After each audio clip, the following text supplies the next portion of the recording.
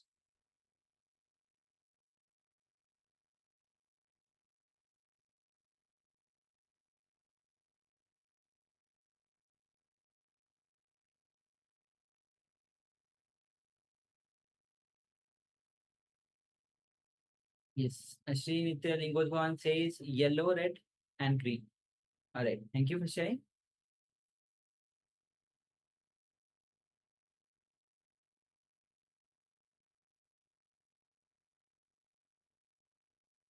We have Martina Aura that shares something with fresh or water.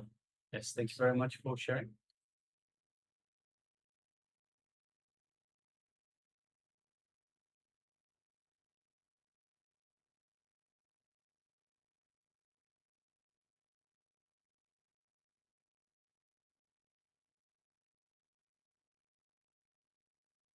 So also requesting Ma Wei Ma Nitya Bindu Shakti, Klaus Aya, Marcia Wood.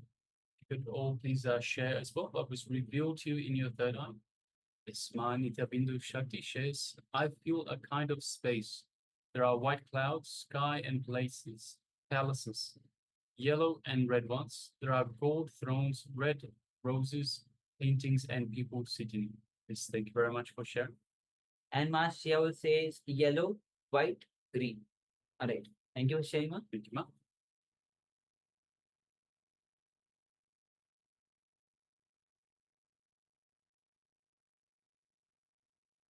Just waiting for a few couple of moments as we receive sharing from other people as well. They're requesting all participants, if you have taken part in this palm manifestation, share what was revealed, even if nothing was revealed, or if you're having a self-doubt, don't doubt yourself, don't have any self-doubt, don't have any judgments of what you saw, what you think you saw. Just anything that you received, any information that you received in any way, shape, or form that this has manifested, please don't discard it. Let us know, share with us. And even the most insignificant detail that might seem insignificant could end up being the key information. So please, requesting everyone to share, everyone that has taken part in this family session, please share with us in the chat box.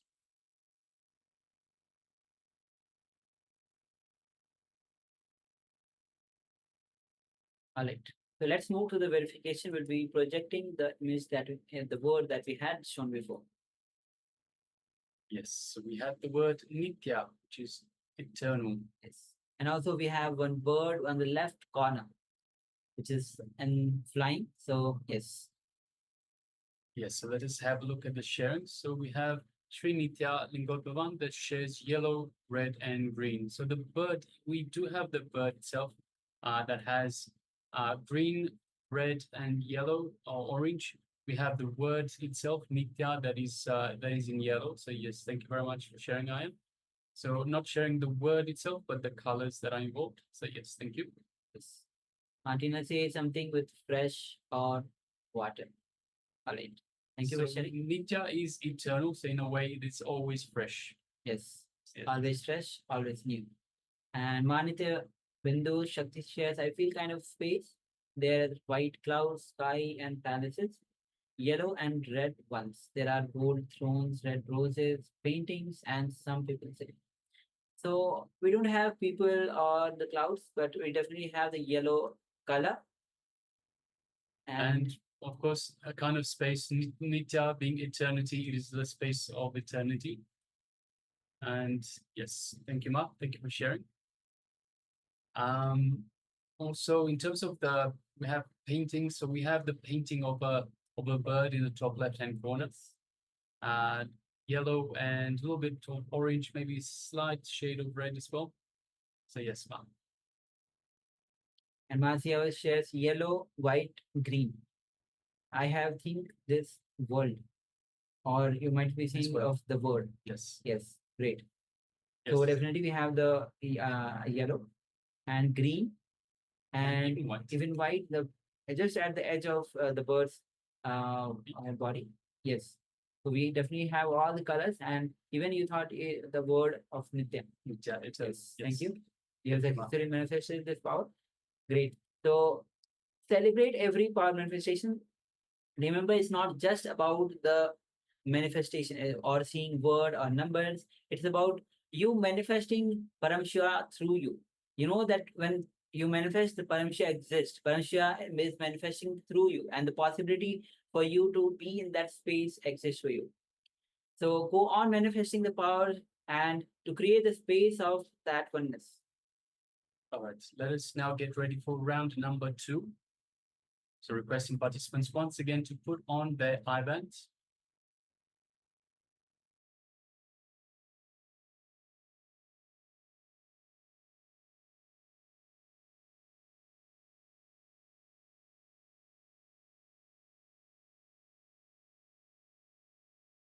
Yes, so requesting participants to once again put on their eye bands. And let us sit comfortably with the head, neck, and spine in a straight line. In this next round, we'll be moving on to shapes. So we'll be displaying some shapes for you. And through the power of the third eye vision, you will be telling us what shapes we are displaying for you. So let us now sit comfortably, head, neck, and spine in a straight line. Let us unclutch from everything, any thoughts that the mind throws up. Just be a witness. Unclutch. Just witness as it raises up and goes back down. Don't get involved in it. Don't get entangled in it. Just be a witness. Continuously unclutch every time the mind throws something at you. Just unclutch. Come back to the space of restful awareness. In the space of unclutching. Now let us move our gaze to our inner space, which is the Ananda Ganda, which is just below the heart center. And let us invoke the supreme quantum of Hinduism in our inner space. Just the remembrance of the Master invokes Swamiji in our inner space. So just visualize Swamiji in the inner space and feel his warmth, his love, his compassion radiating in your inner space. Just take a moment and feel that. All that love, compassion. And feel Swamiji's superconscious energy flowing throughout your entire body, reaching out to every corner of your body, every cell being energized, rejuvenated, feeling alive. Just take a moment and feel a space of oneness with Swamiji. You are one with Swamiji.